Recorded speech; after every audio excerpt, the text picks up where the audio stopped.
அரசாங்க காரில் தான் நேரடியாக உள்துறை அமைச்சர் வீட்டுக்கு சென்று அவரை சந்தி. நான் வீட்டிலிருந்து வெளியில் ஒரு காரில் என் முகத்தை துடைக்கிறேன். அப்பொழுது அதை எடுத்து அரசியல் பண்ணுகிறேன். இந்திய நாட்டுக்கு ஒரு முன்னுதாரணமாக விளங்கக்கூடிய பத்திரிகை ஊடகம் இப்படி தரம் தாழ்ந்து இதை வெளியிடுவது எந்த விதத்தில் சரியாக?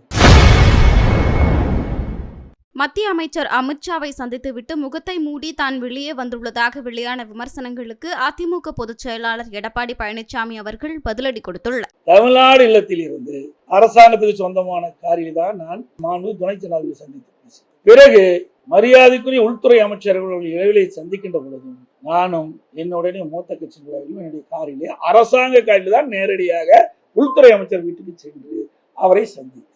பிறகு சந்தித்து விட்டு அவர்கள் வெளியிலே சென்று விட்டார்கள். பிறகு அவர்கள் பல்வேறு பணி இருந்த காலத்தில் உள்துறை அமைச்சர் அந்த பணியை மேற்கொண்டு விட்டார்.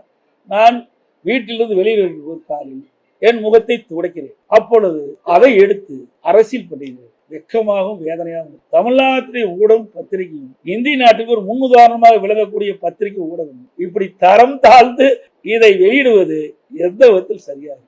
ஆக இதையெல்லாம் உங்களுக்கு பரபரப்பான செய்தி கிடைக்கவில்லை என்ற அடிப்படையில் இந்த செய்தி வெளியிடுவது எப்படி ஏற்படும்?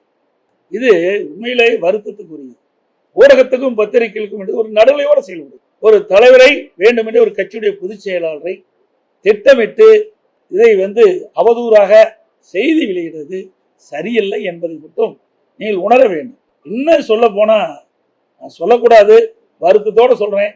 இனிமேல் பொதுச் செயலாளர் ரெஸ்ட் ரூமுக்கு போனா பத்திரிகையில் உடனே இந்த ரெஸ்ட் ரூமுக்கு போறேன்னு சொல்லிட்டு போக வேண்டிய நிலைமைக்கு இன்றைக்கு ஒரு சூழ்நிலை ஏற்பட்டுள்ளது. அச்சத்தின் அடிப்படையில் சொல்றேன். இதை முதலமைச்சர் கரூர் கூட்டத்தில் பேசுறார்.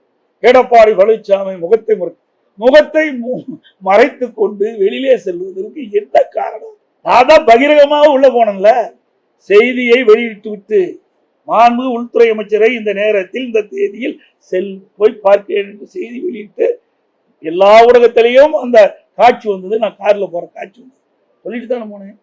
ஒரு முதலமைச்சர் எதை பேசுவது என்று தெரியாம பேசுகின்ற முதலமைச்சர், அதனாலதான் பொம்மை முதலமைச்சர் சொல்லிட்டு இருக்கிறேன். செய்திகளை உள்ளது உள்ளபடி தெரிந்து கொள்ள ரெஃப்ளெக்ட் நியூஸை சப்ஸ்கிரைப் பண்ணுங்க.